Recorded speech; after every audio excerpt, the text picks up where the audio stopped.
Hey everybody, this is Emily Duplessis with Rental Rookie, and welcome to another financing tutorial video on the power of cash, how to invest in rental property with no debt. Now, I know when you hear that, you're probably like, yeah, right. I don't have 5, 10, 15, 20, 30, 50 grand just sitting around that I can go and invest in a property. And I feel that way too. When Kirk and I first got started investing in rental property, we didn't have a ton of cash sitting around, and so we had to find different ways to go about it. But I wanted to talk today about the power of cash. If you are able to get your hands on some cash, whether it's from family, friends, private investors, or if you actually do have a handful of cash sitting around that you're trying to invest, I wanted to briefly talk about how much power you hold in your hand if you are coming to the table with cash.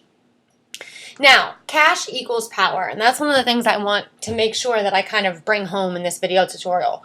While paying with cash may be one of the harder ways to buy a rental property, it can allow you as the buyer to have more power.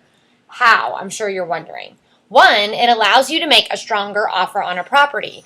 A seller is going, if you've ever been in a seller's position, and if you haven't, you can kind of imagine yourself. If somebody's coming to buy your house, are you going to feel better about somebody who's sitting there with 150 grand in cash ready to go in the next week?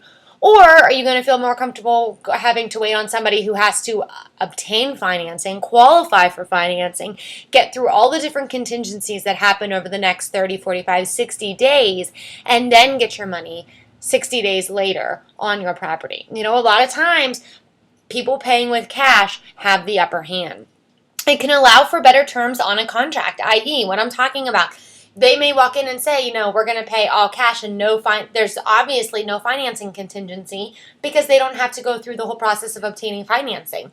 Ultimately, then, as a result, you can have a quicker close. The appraisal contingency and the home inspection contingency, those sorts of things, those can typically get done rather quickly. You don't need 45, 60 days to get those things done. It's usually the financing contingency that is what's holding things up. So not only are you coming in with all cash and that makes you strong, but you can actually get better terms for the contract, which ultimately makes you stand out if you're in a bidding war.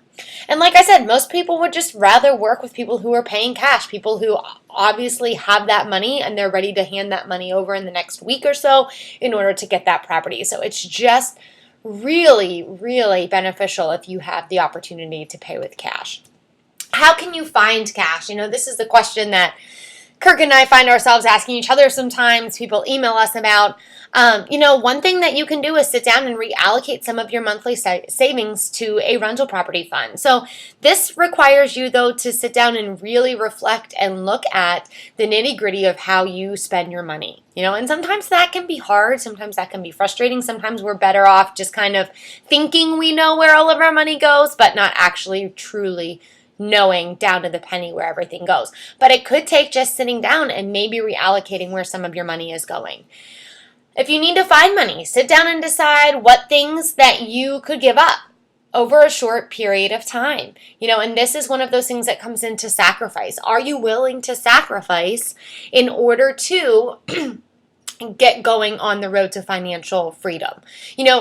For the first thing that I talked about, you may have monthly income that you could just automatically put into a new fund without having to make a sacrifice. But if you're somebody who sits down and reallocates and says, I still don't have extra money per se that I can put somewhere, it might be that you need to do things like downgrading your cable or even getting rid of your cable. It might be getting rid of your internet. It might be getting rid of magazine subscriptions. It might be, taking on a part-time job just to earn some extra cash. But all of those things are going to require you to sacrifice, and you just have to ask yourself, are you willing to make those sacrifices in order to better yourself and better your finances? The thing about rental property is it really is a short-term sacrifice for a long-term gain. So it's not going to be something where you pick up a part-time job for 6 months to a year and it's like you walk into a boatload of cash from a rental property deal a year later. It's going to take some time.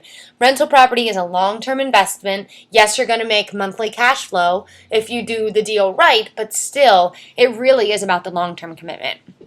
Hey, if you have higher car payments, Sell your car and buy your cheaper car with cash. Kirk, my husband, he's a big proponent of this.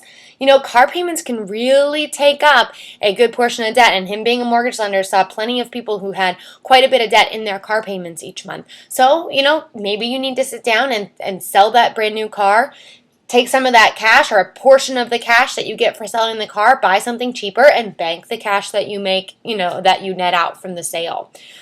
If you pay extra money on your current mortgage payment, stop. A lot of people, and I don't pick a side on this because I see the pros and cons of both sides, but a lot of people will pay extra money each month on their mortgage payment trying to pay their house off faster. But just take a second and think. If you took that extra $100, $200, $300, $400 that you're paying a month on your mortgage and put that into a fund to grow to then invest in a rental property, that is ultimately going to make you money. So that may be a way that you can reallocate some of your money so that you can get closer to starting to build up some cash for a down payment.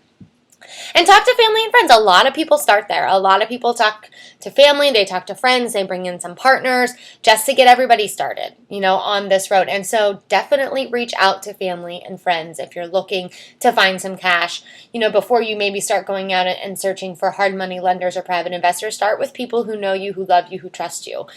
They may be willing to help in this situation. All right, so let's think about this. Why might this help the investor and this whole idea of cash? If you're completing any kind of renovation on the property, you are no longer up against a monthly timeline. So if you think about that and you go in and you buy a property and it's $80,000 and you need to maybe take a couple of weeks to do a light rehab. One of the things that is nice, although you put a ton of money up front, you don't have that pending mortgage payment over your head, knowing if this rental takes longer, it takes an extra 2 weeks or an extra 3 weeks, I'm going to have to make this mortgage payment next month. You don't have that stress, which maybe is good and maybe is bad. Maybe that it helps push people to get things done faster, but maybe not. Meaning, for every month you take on the reno, you're not paying that mortgage payment, and that takes away that added stress. But I have to tell you, I can't even tell you how many deals that Kirk and I have lost out on because we just couldn't compete with cash buyers. We're starting to get into a position now where we might be able to start paying cash for some deals and actually becoming a little bit more competitive in those tight bidding wars that we've lost out on now for the last 2 to 3 years. But I can tell you, and as someone who's gone in and made offers of properties that have gone up, and an hour later we see it come up and we make an offer sight unseen, and lost out to cash buyers. It has happened. It will happen to you at one point or another.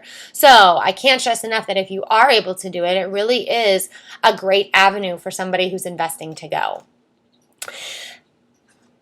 If you haven't headed over to our Rental Rookie website, although most of you probably have been there, that's how you got to this video, but sometimes you get to it through tweets and things like that, head on over to rentalrookie.com and join our Rental Rookie community where you can learn all about taking control of your financial future with investing in rental property. Until next time, happy investing.